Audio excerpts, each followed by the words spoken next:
Take a look at how a plug's made. You can see where I've taken this plug and we've done 4 rattle chambers in it. You can hear it. Got our center for our hook to go, tail hook. Of course, our nose plate. We've got our cut in for the guide. As far as the lip goes, this one here we're going to do a through wire with a metal lip. Got a stainless lip in it. What we're going to do is line it up, get it centered, and then as this goes together, what we have to do is, this is a little sculpin minnow. We're going to run our wire through, but it also has got to pick up the ball swivel, and that's what we're going to attach a hook onto. And I like to leave them standing out a little bit as far as being able to have the hook stand off this wider body better.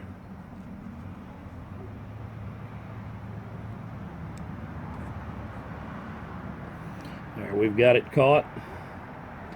It's secured. I'm going to run it down. Comes out the tail. Hits the lip. No problem there. Just want to adjust it.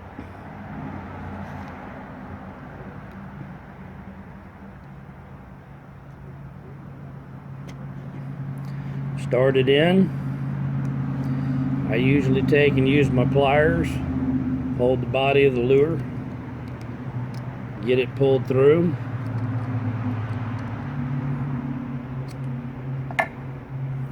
As such, and it makes for a heck of a line tie. And that is a true through wire lure. Turn, you've got your ball swivel. Bigger fish are going to grab that. They're going to pull it off. It allows them to spin without throwing off.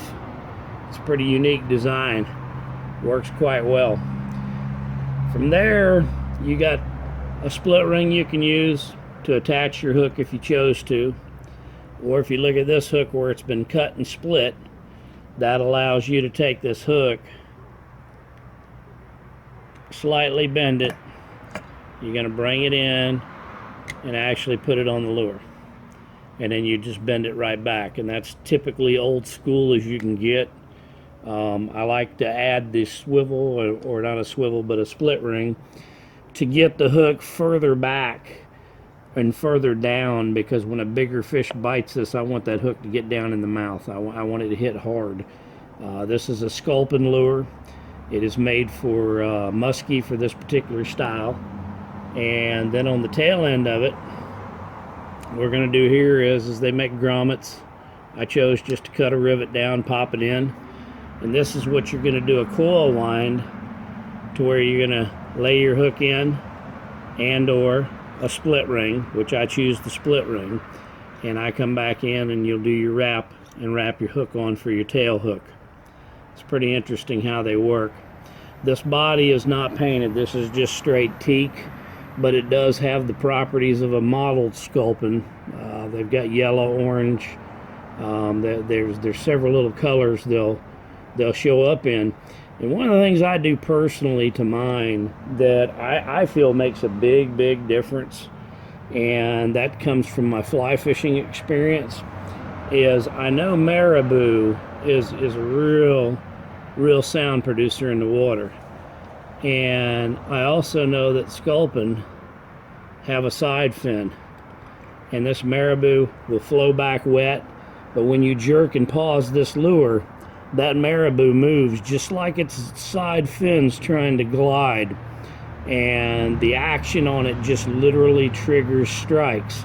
If you want to go with a modeled pattern, there's a lot of different ducks and what have you if you go to a fly shop and get involved with that, but there's so many ways to get involved with running your fins.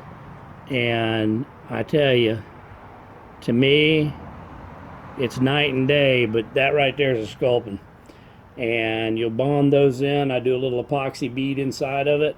I'll bond them in, and pretty much that's how we do it.